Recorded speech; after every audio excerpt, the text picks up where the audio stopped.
This video is about visualizing audio, specifically about modular synth stuff, but it applies to kind of just visualizing and understanding what's happening.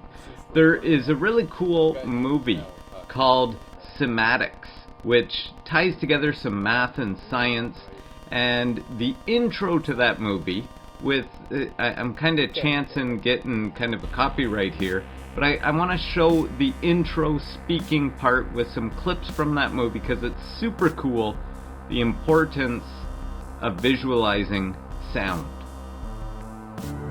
The film you're about to see has no characters, it has no people. It is a film to describe to you and explain visually the effect of cymatic frequencies on texture, structure, water, oil. If you spare a little of your imagination as you watch this film as it runs, you will see many things that answer many questions. You will see living forms, living amoeba, almost animal-like creatures. You will see continents being formed, the earth itself coming into existence, explosions, eruptions, atomic explosions, and bombs. You can see all this and watch it before your eyes, but everything owes its existence solely and completely to sound. Sound is the factor which holds it together. Sound is the basis of form and shape. In the beginning was the Word, and the Word was God. We are told that this is how the worlds began and how creation took shape.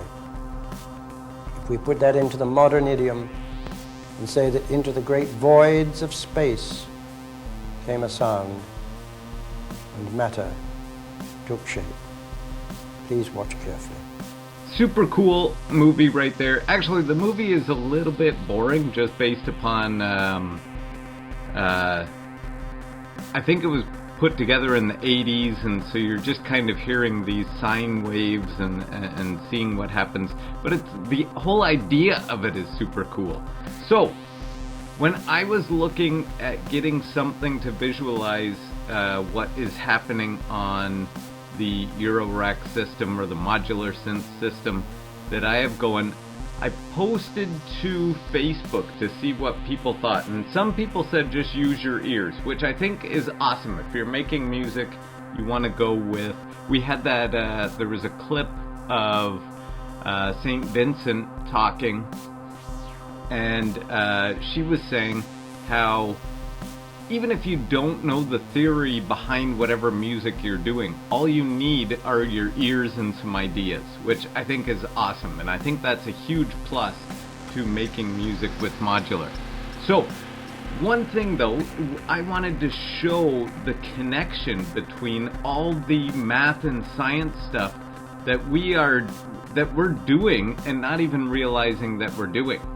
So I posted this to Facebook, the question of how can I visualize it. Some people said use just an old oscilloscope. The science department, you can probably see it behind me, was throwing out actually a couple oscilloscopes that are super old from the 80s that don't even give a readout value. You could count based upon the settings that you put it on the grid that's on the front, what the readout was.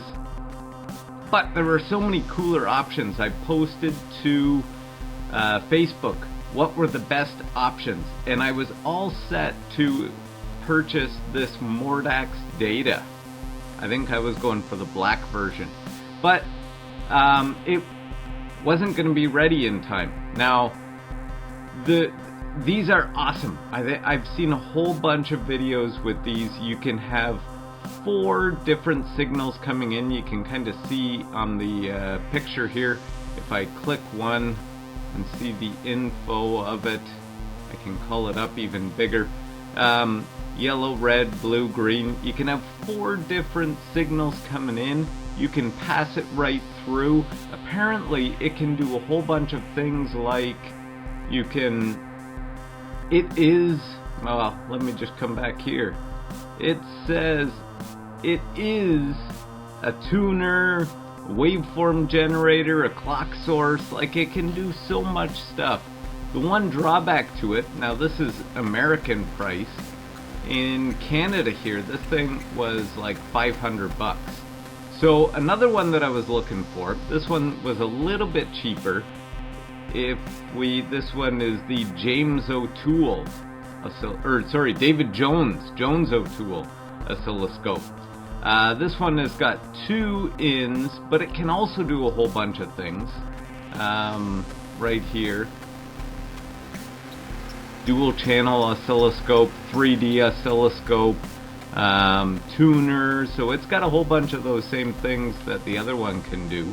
A little bit smaller, so if I was trying to make a video for how to do it, it's a little bit trickier to do with that one, just because the screen's so much smaller. You gotta zoom right in.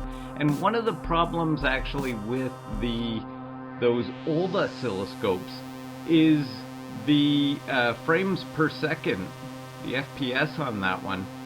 It's almost like it's I don't know if you can see it in the background of this clip, but you can see a black bar going through just based upon the frames per second being quite slower than what the video is filming at.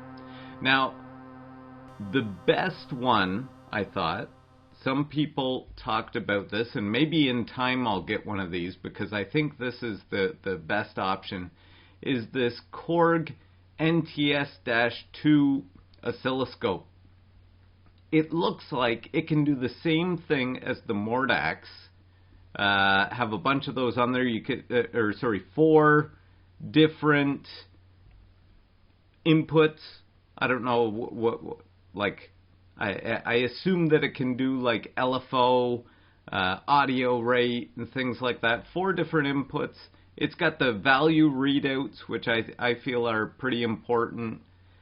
And it's like half the price of the Mordax.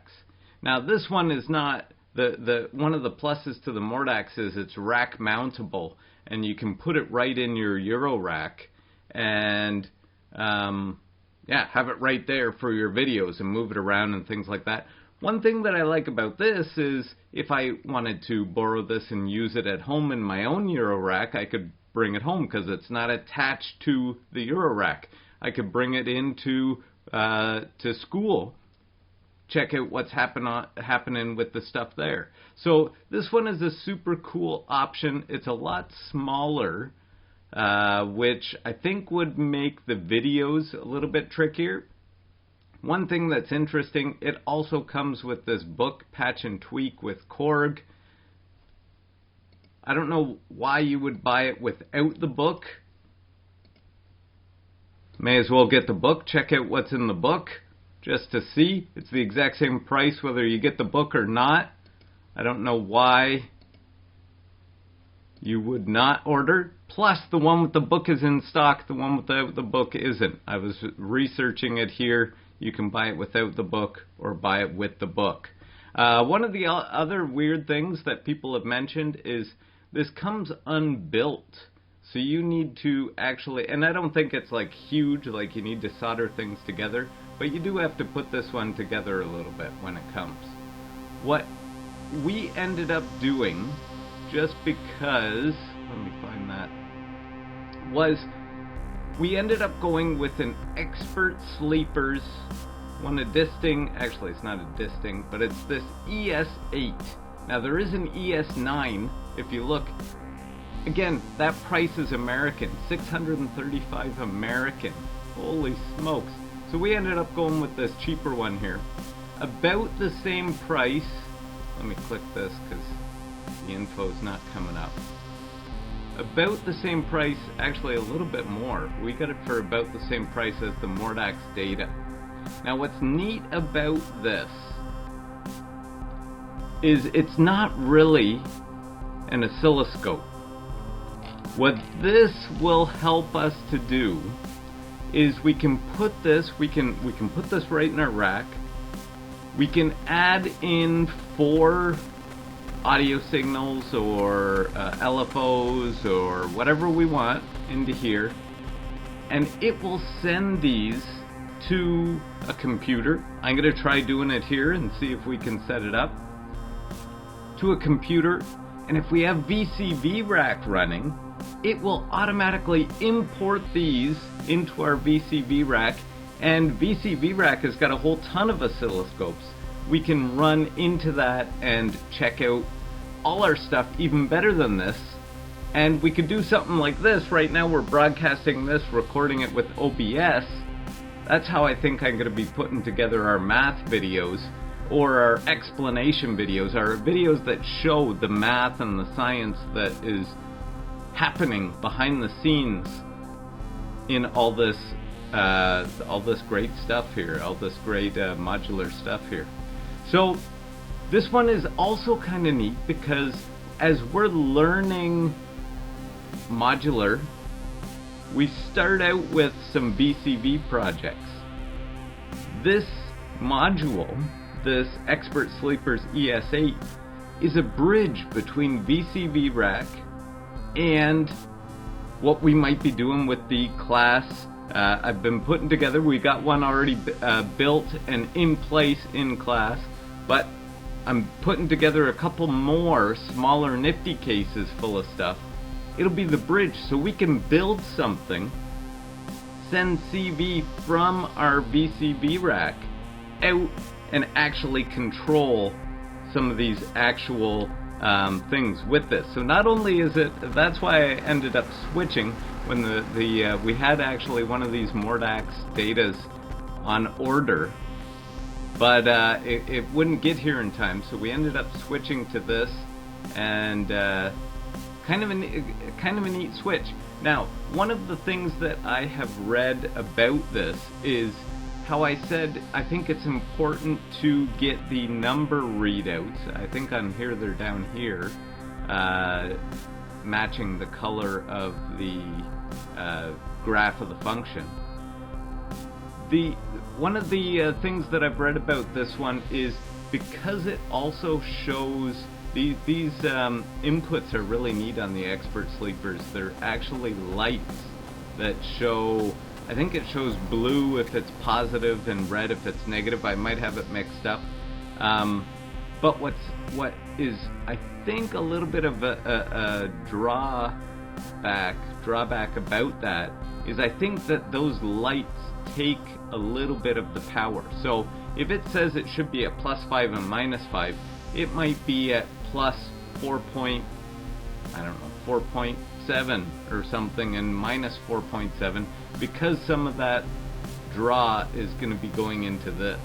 Or it could be lost through the USB, I don't know, but I've read a little bit that these, when hooking it up to the oscilloscopes in VCV rack, the numbers are slightly less than what it says on here. For example, it may say, it might say, I don't know, what the LFO should max and min at. This will be slightly off, but we'll see. I'm gonna hook it all up. That's gonna be in some of the math videos to come. I feel like these are your key options right here. Personally, if I wasn't doing this for videos, and this one is kind of neat, students will get to be able to play with this and interface between their VCV creations, I would go with this NTS-2 book bundle. It's hard to find this one used. You can find some of the other ones used for a cheaper price. This one I have not seen used anymore, but it looks like it can do a lot of the stuff that the Mordax Data can. And would you ever really use the Mordax Data for an oscillator or for an LFO?